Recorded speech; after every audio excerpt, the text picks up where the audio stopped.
Round 16 of the AFL season is coming up this weekend. We're going to preview all 7 matches coming your way. This is the All Aussie Rules Football Podcast. Sit back, enjoy, and don't forget to let me know who you think's going to win this weekend. Welcome on into the All Aussie Rules Football Podcast. We've got another episode coming your way today. It's episode number 43 for season 2025. Today, we're having a round 16 preview episode. We're going to be looking at all 7 matches coming up this weekend in the AFL. We'll try and find you 7 winners, but who knows whether we'll be able to do that. There's a couple tough ones to start the weekend, this weekend. So we'll be going through all of them. Obviously, 4 teams having the final bye weekend of the season. We're finally almost all the way through them. So as of next weekend, we're back to 9 games every weekend for the rest of the home and away season, which is exciting in a way because I feel like there's been a lack of quality games over the recent weeks. We're only getting 1 or 2 each weekend that looks good on paper, and to be honest, that's probably the case again this weekend.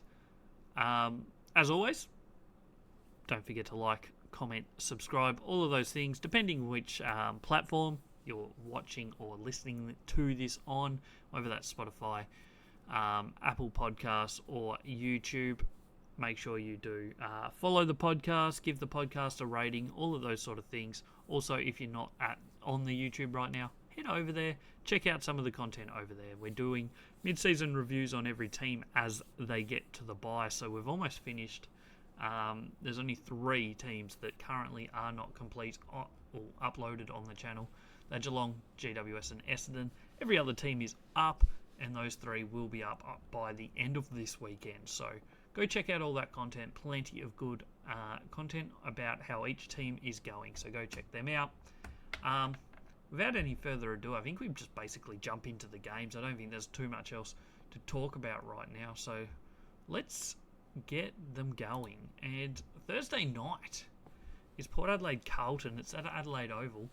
And as much as it almost pains me to say, this is our All Aussie Rules game of the round. We've been pretty successful at picking which one's the game of the round over recent weeks.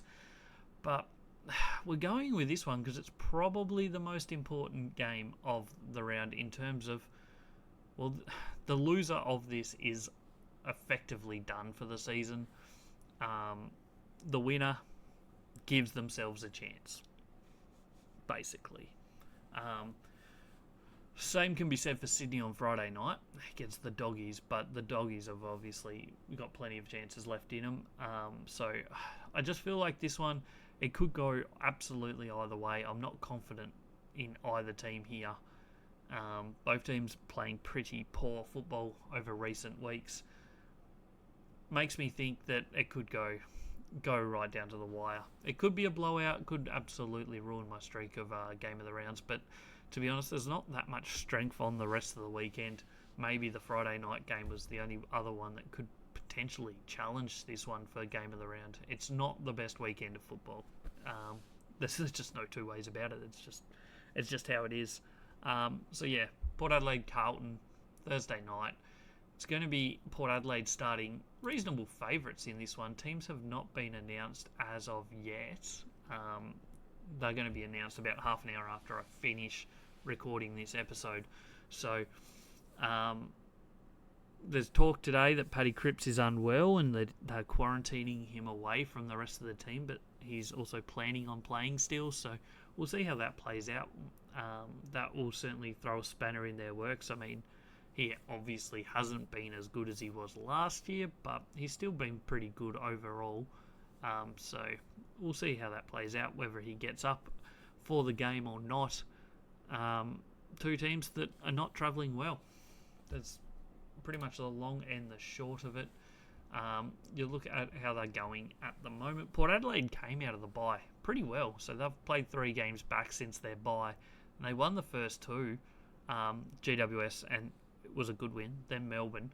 But last week they were really quite poor against Sydney. So that one kind of lowered my thoughts on them quite a bit, because I thought maybe they'd turn the corner a little bit out of that bye, but that's kind of turned. So they're 2-3 from their last 5 games, which is the exact same record for the Blues. I think they had the bye the exact same week. Came out of the bye with 2 wins, beating Essendon only by 8 points and then beating West Coast by 34 points. So 2 teams well and truly in the bottom half of the ladder.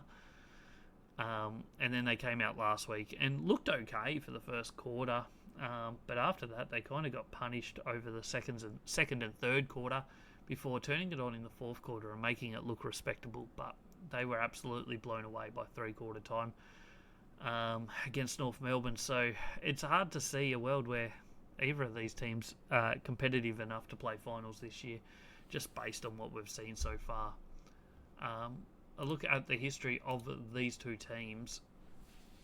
Port Adelaide have a pretty good record overall against Carlton, 7-3 over the last 10. However, Carlton did win 3 in a row before Port Adelaide won the last one, which was, they did meet twice last year. So, I mean, it doesn't suggest that it massively favours either team, but both of the matches last year, the away team won, which maybe that suggests that Carlton are a decent chance here, but Carlton of this year is a lot worse than Carlton of early season last year, but Port Adelaide are probably also going worse. Attacking wise, both teams not great. That's probably Carlton's biggest issue this year, which is funny because last year it was their defence, whereas their defence is pretty solid this year. On paper, there's a lot of numbers that suggest Carlton probably win this game. They get the ball forward more. They get the ball out of their defensive 50 more often. They probably transition the ground a lot better than Port Adelaide. It's just that finishing sometimes lets them down a little bit. More accurate in front of the goals are the Blues. There's just a better clearance team. There's not a lot that's suggesting Port Adelaide win this game on paper. But you look at how both teams are travelling, and I couldn't confidently tip you the winner. I don't know what to make of either team, in all honesty. They're obviously pretty close to each other on the ladder right now, sitting 12th and 10th on the ladder. What else to make of this game? What else is interesting from this game? Carlton, I feel like they're going to come out with some more heart than they showed last week. They've been questioned a lot this week, which would suggest that they will come out better, but at the same time, maybe Port Adelaide do too, because they've only got a handful of games left with Ken Hinkley. Do they have as much to play for in this as Carlton? I don't know. The numbers suggest Carlton probably win this. The market suggests Port Adelaide win it.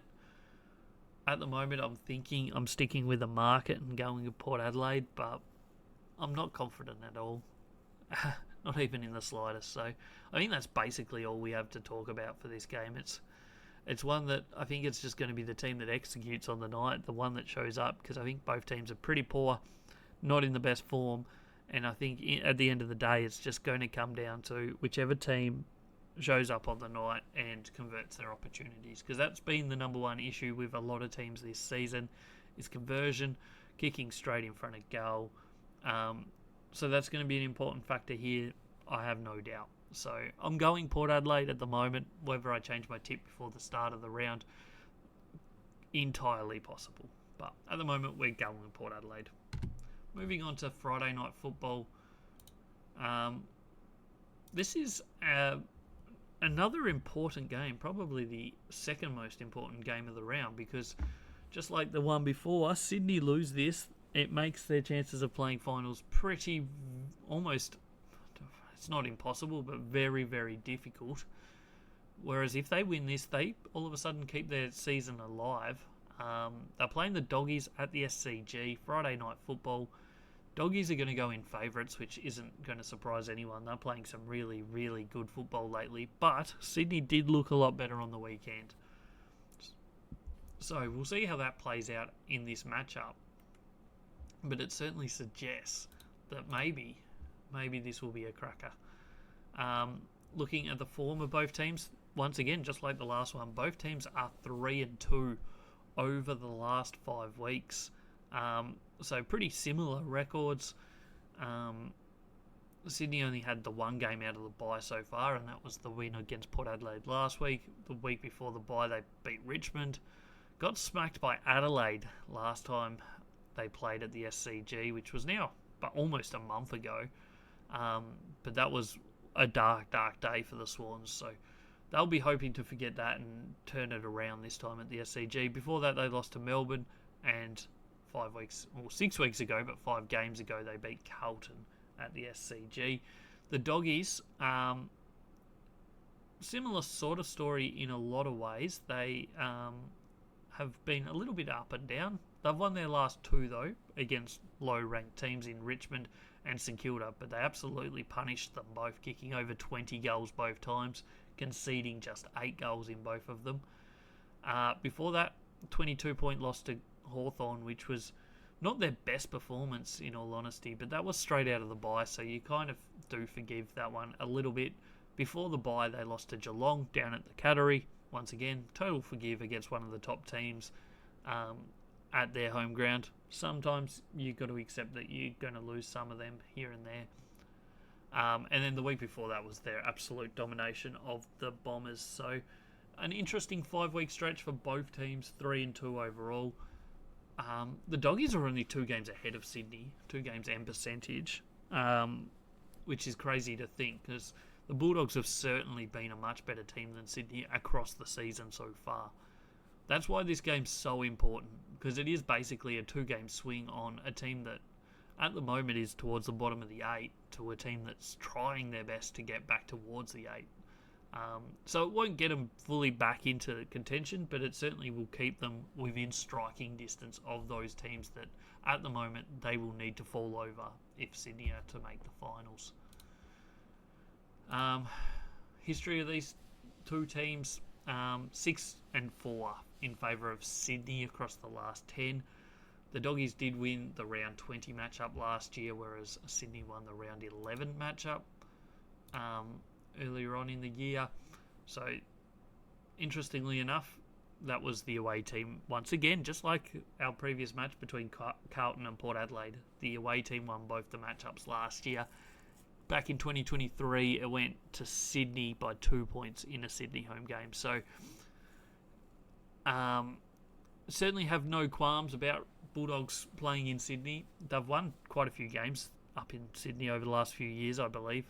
Certainly Sydney and Canberra against both Sydney and GWS. So I think they've got some recent form that suggests that being up in Sydney won't be an issue for them here. They've played some good football, certainly over recent weeks at times. At their best, they look like the absolute best team in the competition. Whether they can continually do that against some better opposition, we will see. This will be a good little test, though, for both teams. It will show us where both teams are at, I think, and probably lock in whether Sydney have a chance to get to finals and whether Bulldogs are the real deal or not. You look at stats across the year, and it's going to suggest the Bulldogs are going to win this quite comfortably. Their offense is arguably the best offense in the AFL right now. Their defense is certainly very strong as well, whereas Sydney's offense has really struggled to put it together this year, but their defense has been kind of holding them together. What do we make of that in this matchup? It's going to be about whether the Bulldogs' attack can take care of this Sydney defense. Obviously, Sam Darcy is the key one there, but their midfielders dominate as well. Sydney have a strong midfield. They haven't been playing great, but Errol Goulden's back. Heaney showed some good class last week, so I'm starting to think that this could be the big chance for the Swans. They come out and show anything like what we know they are capable of. They're essentially the same team as last year, who made it all the way to the grand final. So I don't think that is an issue. I think it's just some players haven't been performing as well. They've had a lot of injuries. Obviously, they got 3 back last week in Papley, Amati and Errol Goulden. that just boosts their team a lot straight away. Obviously, Errol Goulden, I think we'll see a better game from him this week than we had last week. Obviously, also, Amati didn't kick well in front of goals. He he had 9 shots at goal throughout the game. If you're getting your key forward 9 shots at goal throughout a match of football, you're going to be pretty happy with most times with that, because that's going to convert to at least 4 goals, you'd think. So he had a bad day in terms of kicking, but the rest of his game was really good. So I think that's another positive sign. This Bulldogs midfield, though, has been absolutely rolling. Bont's been insane form. Ed Richards is in career best form, which isn't that surprising. Last year was his best year, and then he's taken it to another level this year. He's arguably been their best midfielder across the season so far. Tom Liberatore has been in some good form. Sam Darcy's the number 1 key forward in the competition. It's just a team that's really starting to gel well. Their backline maybe needs a little bit of work here and there, but overall, across the field, they look like a really strong team. Whether they can put that together, because that's probably been their biggest concern, is the fact that they do it really well against the lower ranked teams. Do they do it against the better teams? That is basically everything we have to say about this game. As we will for all the matches, my official tips will be at the end of the episode. There'll be a timestamp down the bottom too, so you can jump from game to game or just go straight to the tips. But enjoy the content that are like the game by game, if you can, if you got the time. So we'll do our official tip shortly, but in the meantime, let's jump on to the next game. It's Gold Coast Melbourne. This will be up on the Gold Coast at People First Stadium. First game of Saturday, 1:20 kickoff.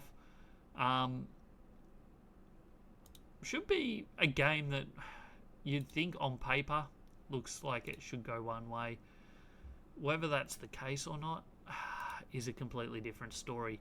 These two teams did meet at this ground late last year, round 23 in fact, and Melbourne, it was pretty much a dead rubber for both teams, but Melbourne did win it by 54 points. One of the only 2 teams, I think, that beat them up on the Gold Coast last year was Melbourne. And Melbourne weren't that great last year, so it certainly begs the question that Melbourne could be a chance here. I don't know if they are, but they could be. They have met already this year down in Melbourne, and that was an absolute one-way traffic match. Gold Coast absolutely tore them to shreds. So there's that as well to take into account. Gold Coast will be heavy favourites in this one. You look at the head-to-head, the matchups over the last 5 weeks for these two teams. Both teams 2-3 over their last 5 games. Both of them go win-win, loss. So both teams coming into this one off 3 losses in a row. Gold Coast were 8-2 at one point before they lost at home to Fremantle by 11 points. Then went on the road and lost to Geelong, had the bye, and came out with a loss to GWS on the road again. They head back to their home ground. This gives them a chance to wake up a little bit, get their season back on track. We fully expect them to be really good this year. They've played some really good football. If they are genuinely a finals team, they win this game. The thing is, if Sydney or, either Port or Carlton are going to win, but there's potentially going to be 2 teams that are starting to catch them quite quickly if they lose this game. They do have the extra game in hand, of course, because they've got the double game in round 24.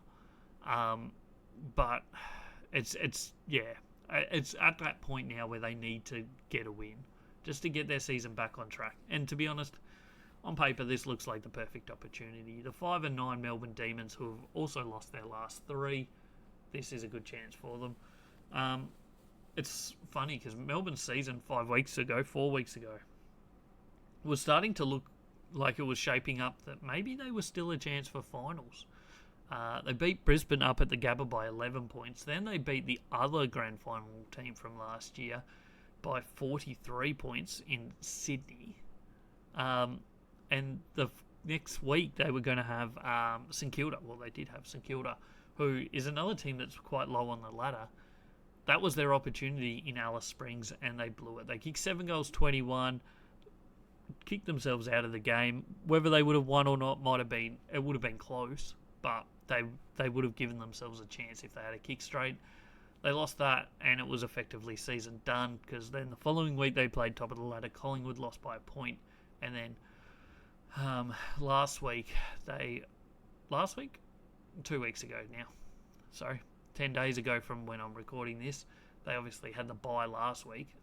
10 days ago, they got smacked by Port Adelaide in Adelaide. So things have fallen off again. They started with the wheels completely off. They rebuilt their chassis. They got themselves going. They were rolling through a 6-week stretch where they went 5-6. But now it's effectively season over, and it's just crawl to the finish line. They would have to win every game from here, I think, to have any chance of finals, and that's just not going to happen. They're not playing anywhere near good enough football. Head-to-head record between these two teams is 9-1 to Melbourne. They had the absolute wood over Gold Coast up until round 3 this year, when Gold Coast absolutely pumped them by 10 goals, or the best part of 10 goals, 2 points off 10 goals. There's been some big scores that Melbourne have kicked against Gold Coast too, but this is their time to turn that around for the Suns. Offensively, much better team Gold Coast so far this year. Defensively, also better than Melbourne's defense on numbers, on paper, on stats, and probably just on the look of them as well, in all honesty. Melbourne's defense is their strongest part of the game, but it's just not really that great at the moment. Certainly not compared to what they've put up over recent years. On paper, Gold Coast dominate this game through clearances. They will dominate it through contested football. They'll dominate territory battle. The thing is, Gold Coast, play one of the fastest brands of football in the AFL right now. The ball will ping from end to end most of the time in Gold Coast games. The exception of that is when they've played against St Kilda at Marvel. But outside of that, they're the fastest team in the competition, both offensively and defensively. Other teams take them pretty quickly too. So it just feels like this is going to be a game that gets out into the open, and I think that favours Gold Coast massively.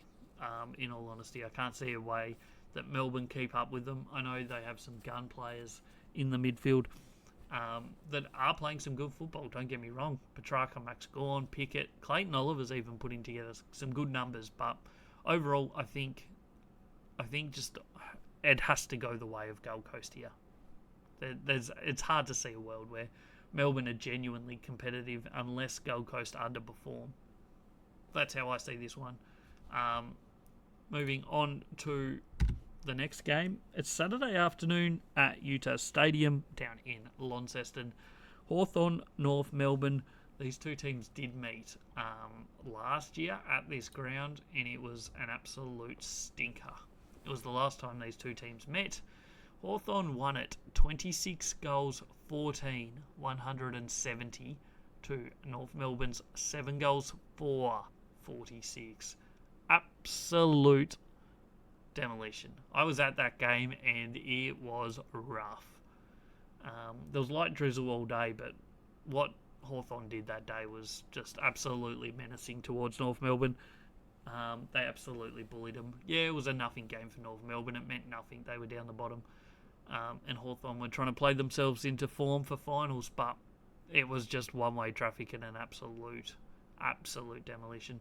Head-to-head record, 8-2 in favour of Hawthorn over the last 10, so that suggests Hawthorn should be too strong. They're going to be heavy favourites, as you'd expect in this one. They don't lose too often down in Launceston.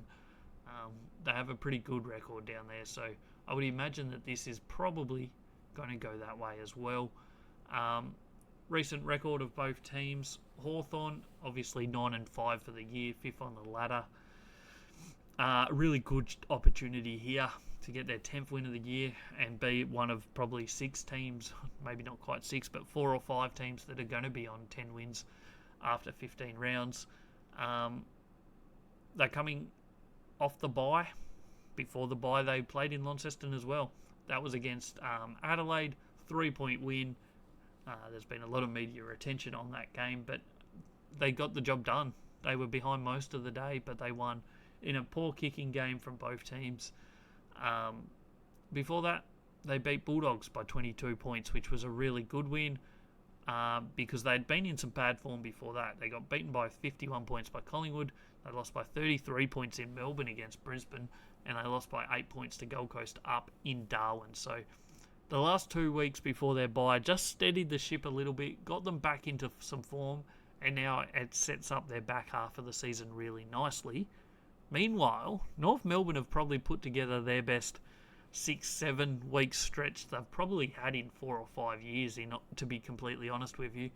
They're 4 wins, 1 draw, 9 losses, 16th on the ladder. Their last 5, they've gone win-loss, win-loss, win. Actually have a better win-loss record than Hawthorn over the last 5 games. Granted, their 3 wins have been Richmond, who are a bottom 3 team, West Coast, who are a bottom 3 team, and Carlton last week, who are a bottom probably 10 team. And their 2 losses, 6 points to Freo was a really good result over in the West, and a 45-point loss to Collingwood, which could have been a lot better, but they just gave the game away in that last quarter. So it makes an interesting read, this game, because they are certainly playing their best football that I almost remember seeing from North Melbourne. It's been so long since they played some competitive football, but they're starting to look a little bit better, which is good for them. It's good for this match, but I just don't see a world where they're going to be competitive enough to take it to Hawthorn. Head-to-head record over the last 10 is 8-2 in favour of Hawthorn. Hawthorn have won the last 6 between these 2 teams. And pretty much most of them have been quite comfortable. There's one that's 19 points, one that's 20 points margin. Everything else is well and truly comfortable, 7+ goals. So most things suggest Hawthorn win this. Their offence has been certainly better than North Melbourne's offence this year, and their defence has also been better than North Melbourne's defence. It's no surprise that Hawthorn's probably best attribute this season is their back line. That's where they stacked up on players over the off-season. They haven't been great out of the clearance, and that's probably going to be North Melbourne's shot in this game, is if they can dominate clearances and get some field position and then play some solid football from there, it will go a long way to keeping them in this game. I think from memory, without looking at the stats, they got absolutely belted from clearance last year in this matchup down in Tassie.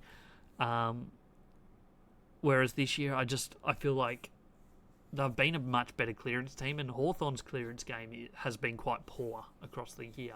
They haven't been great at it. So I feel like that's North Melbourne's opportunity in this one, is if they can get that clearance game, dominate that clearance game, and then take that and look after the football a bit, they might be able to create themselves plenty of chances, because this game is going to be a territory battle for big chunks of it. And if North Melbourne can be competitive in that line of the game, it will be huge for them. They haven't been great at inside 50s this year. They've been dominated quite regularly. So that will be a challenge for them. But you never know. Maybe. They're a team that typically kicks straight, which certainly is a benefit most weeks. If you kick straight, you give yourself a chance most of the time. That's that game. We move to Saturday night football, and it's Marvel Stadium. It's Collingwood West Coast, and this will be no surprise. Collingwood are going to be heavy favourites. Top of the ladder, Collingwood, currently sitting 12 wins, 2 losses. Bottom of the ladder, West Coast, 1 win, 13 losses. This would be one of the bigger upsets you'll ever see if West Coast were to win this one. Recent form, Collingwood 5-0. I think they're won their last 6 now. West Coast won their 1 game 5 weeks ago, lost their last 4. On paper, it looks one-way traffic, doesn't it? Collingwood, they're not playing the best football. Like, they won by 34 points against St Kilda last weekend. Before the bye, they only beat Melbourne by a point.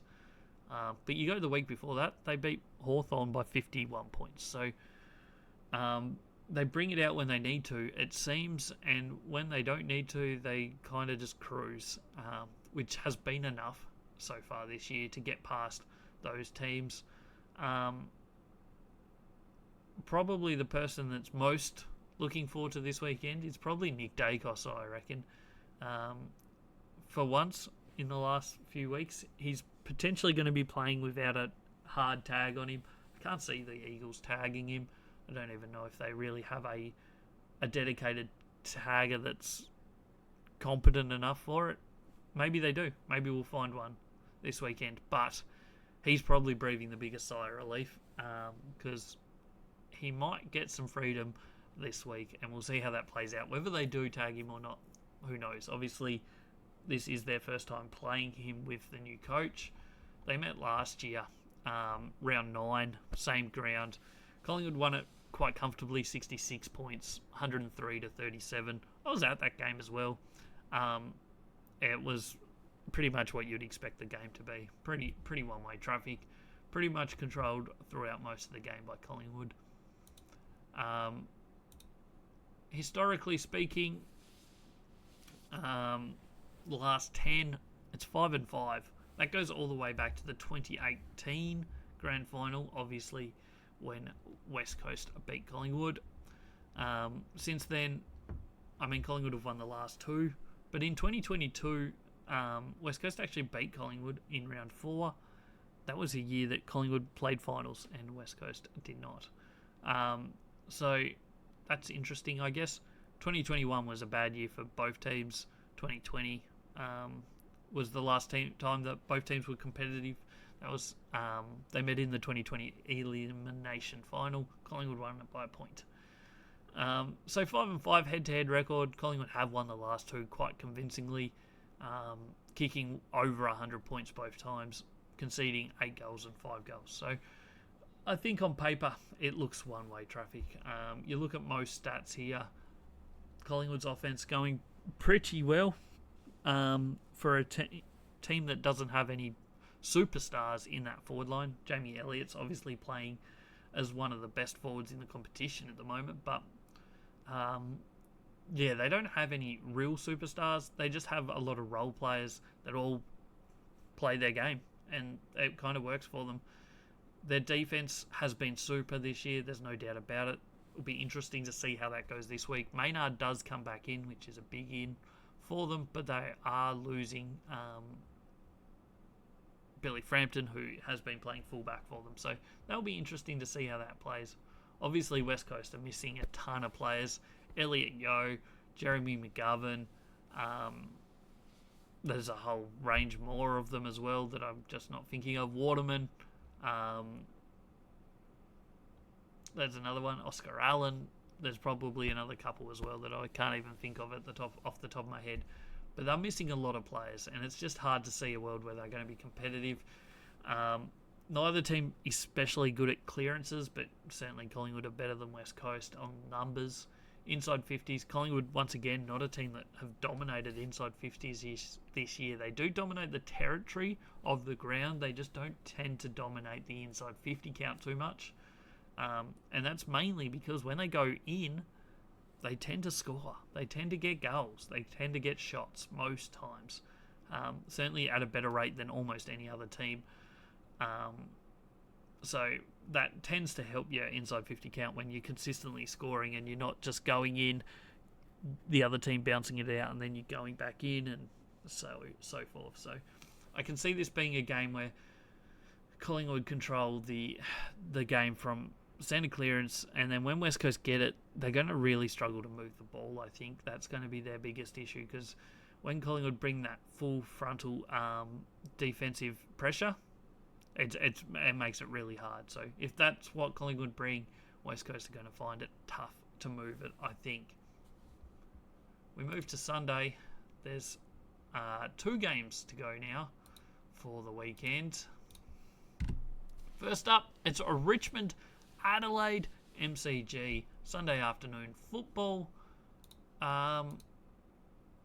Obviously, Adelaide are going to be heavy favourites into this one. They have played at the MCG twice this year, I think. The first one, they got a really good win, 10-goal win over the Bombers. Second one, they went down by 10 points to Collingwood. You would imagine on paper that this is one that the Crows absolutely destroy. That's what you would think. But there's a little bit of an asterisk on that, because last year, I know Adelaide are a lot better than they were last year, but last year, the Tiggies did beat them. And the Tiggies only won a couple games last year. So, there's that. And that was in Adelaide as well. Last two times these two teams have met, Richmond have won them both. Before that, Adelaide won one in 2022. 6-4 in favour of Richmond over the last 10 matchups. Not that surprising. Richmond obviously had a much better period from 2017 when they met in the grand final that year. But after that, Adelaide dropped off pretty quickly, whereas Richmond obviously stayed up, won both the 2019 and 2020 grand finals. So, historically speaking, Richmond have the better of the matchup, and even last year and the year before. But Adelaide are a lot better now than they were. Richmond sitting 17th on the ladder, 3 wins, 11 losses. Obviously, been a little bit as well since they've won a game. Now they've lost their last 5. Those two, North Melbourne, Essendon, GWS, Sydney, and then last game against the Bulldogs, which was just a few days ago. They're not in great form, but they'd probably done as much as they could have hoped for this year, really. Adelaide, they're the other end of the spectrum, fourth on the ladder, 9 wins, 5 losses. Another team looking to be 10-5 after this weekend. Their last 5 games ago was a loss to Collingwood by 10. Then they went wins against West Coast, Sydney, Brisbane, before losing to Hawthorn down in Tassie right before the bye. So 3-2, pretty solid record. They come out of the bye with a win against Richmond, would really set their second half of the season up. There's no doubt about that. Ratings-wise, offensively, defensively, they just are better than Richmond. The only hope Richmond have is that Adelaide just come out of the bye not playing well, which does happen sometimes to some teams, but they would have to be a fair way off the pace, I reckon, in all honesty, for Richmond to be a genuine chance in this. Adelaide are a team that can score heavily. They have been known to concede quite high scores as well over this year at times, but offensively, teams find it really hard to stop them from scoring. You take out that Collingwood one and a couple games in the wet against like GWS and Brisbane, they score very heavily a lot of the time. Even the Hawthorn one, which was cold and windy it wasn't windy, cold and gross. So they have had some low scores, but they've also had some really big scores. And on paper, this suggests that this is probably going to be one of those big scores for the Crows, I think. Moving on to the final game of the weekend.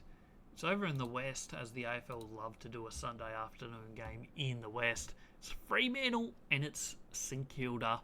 No surprise, Freo will be going into this quite heavy favourites. They're sitting quite comfortably in the 8. 9 wins, 5 losses. Once again, another team that can go to 10-5 after round 16. 6th on the ladder. St Kilda at the moment, 15th on the ladder. Exact opposite record, 5 wins, 9 losses. Form says it all, I think, in this matchup. Freo have won their last 5, and some of them have been absolute big wins. 5 games ago, just over a month ago, they beat GWS by 34 points over in Sydney. They followed it up with a 49-point win over Port Adelaide, then beat another finals contender in Gold Coast by 11 points up on the Gold Coast. 6-point win over Kangaroos coming out of the bye before last week, taking care of the Bombers to the tune of 41 points. So really good 5-week stretch. Not the best football consistently, but getting the right results for them, which has really set their second half of the season up quite nicely. It's a similar spot to where they were last year at this time, and they fell over. So we're still thinking about that, I don't think it's going to happen again this year. I have genuine thoughts that this Fremantle team could be the real deal. I think too many people are still sleeping on them. I know they've had some poor form at times early season, but they're really starting to show some good, consistent football at the moment. And I'd be very surprised to see them not pushing towards top 4 late this season. St Kilda, on the other hand, they've only won one of their last 5. Losses to West Coast, that's obviously the low point of the season 5 weeks ago. Then they lost to Gold Coast. That's okay. It's a competitive team that they lost to. Melbourne was a really good win, kind of out of the blue a little bit because they hadn't been playing that great. Then they had the bye, came out of the bye and got absolutely thrashed by the Bulldogs for the second time this season. A lot of talk that they were a lot better last week against Collingwood when they lost by 34 points, but at the end of the day, it was a loss. And it doesn't get easier because they have to travel to the west to play Freo. So, looking down the barrel of another loss, they're already 15th on the ladder. There's only 3 teams below them, and one of them is playing some decent football recently in Kangaroos. So, I don't think they'll end up bottom 3, but they do have to be a little bit careful that if they keep dropping games, they will drop into that spot. Maybe that's not a bad thing. Maybe that's what they want to do with draft picks and whatnot. But, their form's certainly not fantastic right now. History between these two teams is actually dead even, 5-5 across the last 10. However, St Kilda have won 2 of the last 3, and they've won 4 of the last 6. So they do have a decent record against Fremantle. However, this is probably the best Fremantle's been, arguably since they last made a grand final, which was, 2015, maybe? I think. 2014, 2015, 2013, somewhere around there. Can't even remember off the top of my head. But this is probably the best the Fremantle team has looked since that point. So, the way they play football at the moment is really good. I think they've tidied a few things up that were their issues last year. Namely speaking, they were dominant out of clearances, but they couldn't score much from clearance game. They obviously have a really good midfield. That has completely changed this year. Their clearance numbers have dropped a little bit, but their ability to score from clearances has certainly risen. Their backline's playing some solid football. That's probably their strongest part of their game. You look at their forward line, obviously. Tracy's playing really well. I think he's lacking a little bit of support down there. Obviously, Bolton's getting some goals. Murphy Reid, first-year player, has been pretty solid. Jaya missed last year and again this year. Hasn't really taken that next step. He was looking like he was going to be an absolute gun. He's still very young. Still plenty of time for him to get there. But he's only managed the 17 goals from 14 games so far this year. So if he can start kicking a few more, helping out Tracy a little bit more, who knows, this Freo team, the sky's the limit for them, in all honesty. Can't say the same for St Kilda. They've got some good players. Obviously, Wanganeen Malira has been outstanding this year. Jack Sinclair's been pretty solid this year. Across the board, they have some solid players. I think they just lack a little bit of depth at the moment. And that's probably their biggest issue, I think, on paper. How do they win this game? It pains me to say it, but probably making it a dour affair is their best chance here. If Fremantle are given too much space, they will absolutely tear this St Kilda team to pieces. Their midfield in Freo is just way too strong. Sarong Brayshaw absolutely dominating. Obviously, Luke Jackson is in the form of his life right now. He is absolutely playing some fantastic football.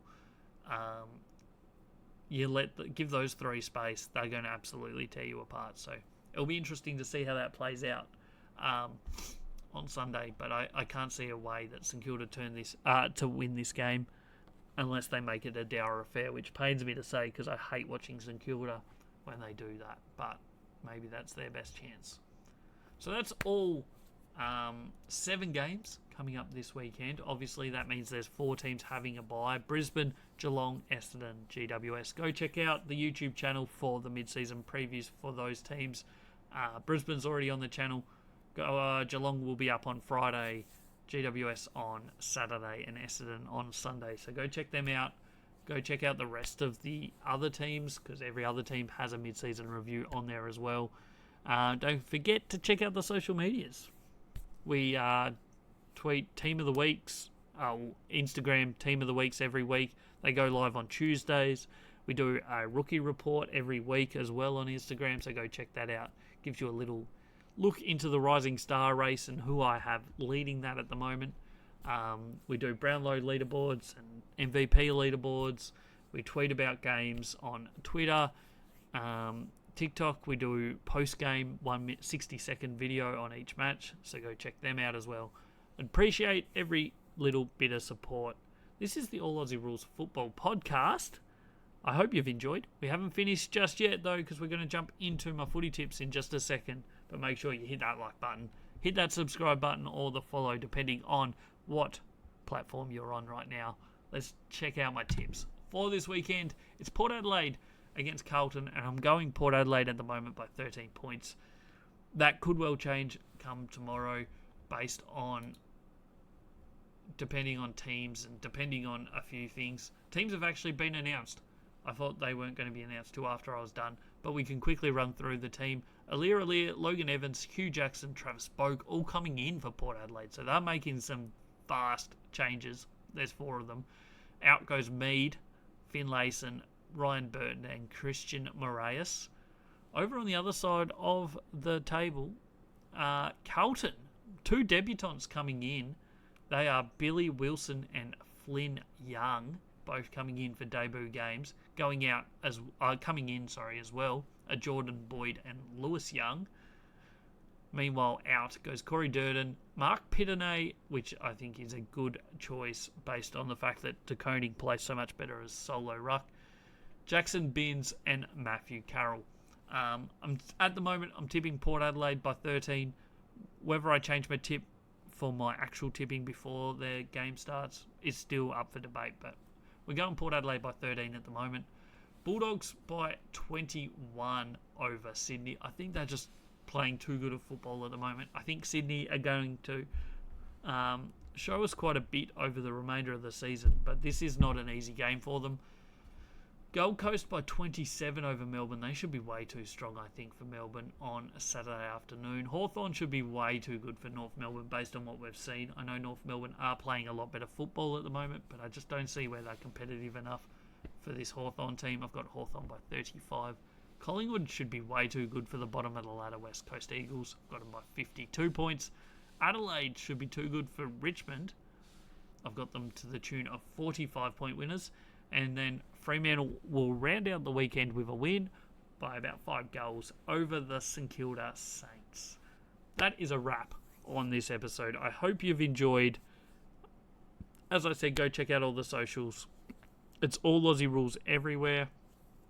This has been another episode 43, in fact, of the season. We'll be back with another episode of the podcast on Monday, reviewing all of these games.